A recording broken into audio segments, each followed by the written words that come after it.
Hi friends అందరికీ. ఇగో నేనైతే tiffin అయితే పెట్టుకుంటున్నా ఫ్రెండ్స్. ఇంకా నేను మా షాప్ కాడికి వెళ్ళాలి. ఇక మా ఆయననేమో లేట్ అవుతుందని తిడతాడు. ఇంకా నేనైతే టిఫిన్ పెట్టుకుంటున్నా.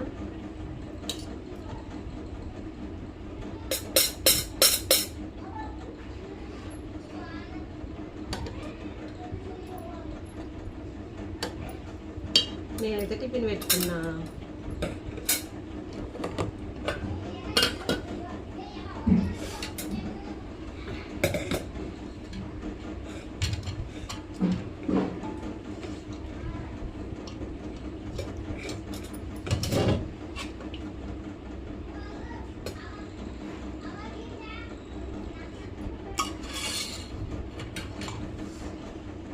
పెట్టేసుకున్న టిఫిన్ ఇంకా మూత పెట్టేసుకుంటున్నా.